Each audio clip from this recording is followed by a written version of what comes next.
YCP అధికారంలో ఉండగా పదవులు అనుభవించిన నేతలు ఓటమి తర్వాత పత్తా లేకుండా పోయారు. పార్టీ కార్యక్రమాలతో పాటు కేడర్కు దూరంగా ఉంటున్నారు. కొందరైతే నియోజకవర్గాలలో అందుబాటులో కూడా లేరు. అలాంటి వారిలో ఓ మాజీ ఉప ముఖ్యమంత్రి ఉన్నారు. ఇంతకీ ఎవరా నేత, ఏ నియోజకవర్గం? అధికారంలో ఉండగా తప్పులు చేశారనే ఆరోపణలపై కూటమి ప్రభుత్వం సిట్ వేయడంతోనే భయపడుతున్నారా? అందుకే విదేశాలకు వెళ్లారనే ప్రచారాన్ని ఎలా అర్థం చేసుకోవాలి? Let's watch the story.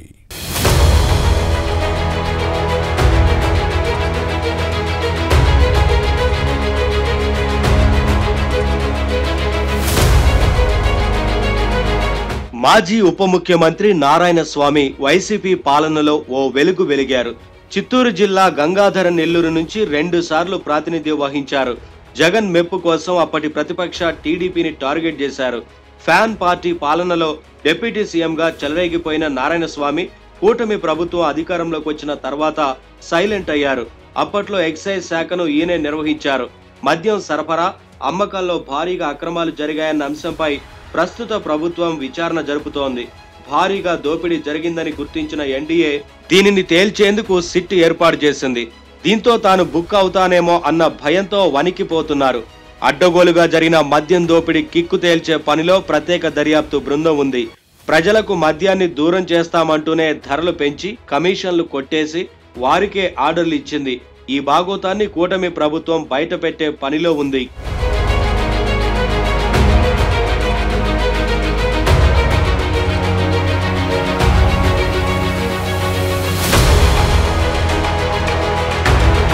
గత ఎన్నికల్లో పోటీకి దూరంగా ఉన్న నారాయణ స్వామి తన వారసురాలుగా కుమార్తె కృపాలక్ష్మిని బరిలో దింపారు. కానీ ఓడిపోయారు. ఆ తర్వాత నుంచి వైసీపీ ఇన్ఛార్జిగా కొనసాగుతున్నారు. నారాయణ స్వామి జగన్ కు వీరభక్తుడు. తన చర్మాన్ని వలిచి జగన్ కు కాళ్లకు చెప్పులు కుట్టించి రుణం తీర్చుకుంటానని విధేయతను చాటుకున్న విషయాన్ని గుర్తుపెట్టుకోవాలి. అటువంటి నేత ఇప్పుడు కామయ్యారు. వైసీపీ కార్యక్రమాలకు దూరంగా ఉంటూ పార్టీ శ్రేణులకు అందుబాటులో లేకుండా పోయారు.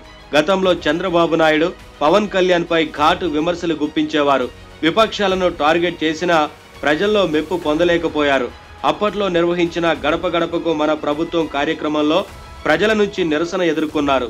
సమస్యలు పరిష్కరించడం లేదని నిలదీసిన జనంపై అసహనం ప్రదర్శించిన సందర్భాలను గుర్తుపెట్టుకోవాలి.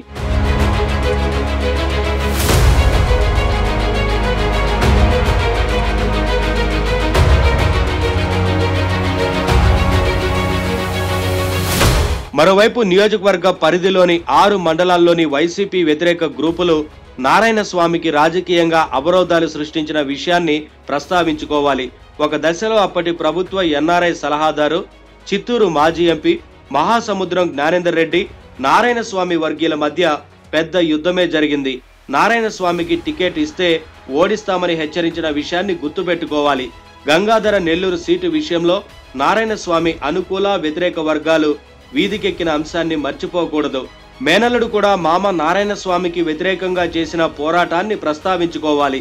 ఆ క్రమంలోనే పార్టీ అధిష్టానం ముందుగా నారాయణ స్వామిని చిత్తూరు పార్లమెంటుకు అభ్యర్థిగా ప్రకటించి ఆ తర్వాత నిర్ణయాన్ని వెనక్కి తీసుకున్న అంశాన్ని గుర్తుపెట్టుకోవాలి. గంగాధర నెల్లూరు వైసీపీ పరిణామాలను పరిశీలించిన జగన్ నారాయణ స్వామి కుమార్తె కృపాలక్ష్మికి సీటు ఇస్తే కూటమి గాల్లో కొట్టుకుపోయారు. టీడీపీ అభ్యర్థి థామస్ భారీ మెజారిటీతో విజయం సాధించారు.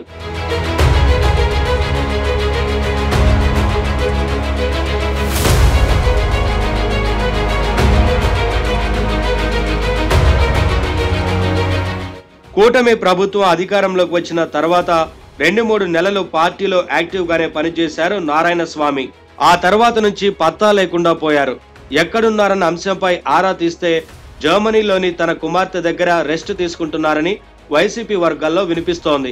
అయితే దీనిపై కొందరిలో అనుమానాలు లేకపోలేదు. తన రాజకీయ వారసురాలిగా కుమార్తె కృపాలక్ష్మి నియోజకవర్గ వైసీపీ వ్యవహారాలను చూస్తారనే ఉద్దేశమో లేక వేరే కారణమో కానీ పార్టీ కార్యక్రమాలకు దూరంగా ఉంటున్నారు. అయితే తండ్రి తరహాలో తనయ కృపాలక్ష్మి రాజకీయంగా అంత పరిణితి చెందలేదు. పార్టీ శ్రేణులు అన్ని విషయాలను కృపాలక్ష్మి దగ్గరకు తీసుకెళ్లి పరిష్కరించుకునే పరిస్థితి లేదు. దీంతో నారాయణ స్వామి లేని లోటుతో పార్టీ శ్రేణులను ఆందోళనకు గురి చేస్తోంది. మరోవైపు నారాయణ స్వామి సతీమణి పరంజ్యోతి కార్వేటి నగరం జెడ్పీటీసీ సభ్యురాలుగా ఉన్నారు. కానీ ఈమె రాజకీయంగా యాక్టివ్గా కనిపించడం లేదట. దీంతో గంగాధర నెల్లూరు నియోజకవర్గంలో వైసీపీ బలహీన పడుతోందనే అభిప్రాయం వ్యక్తమవుతోంది. పార్టీ అధినాయకత్వం దీనిపై ఎలా వ్యవహరిస్తుందో చూడాలి.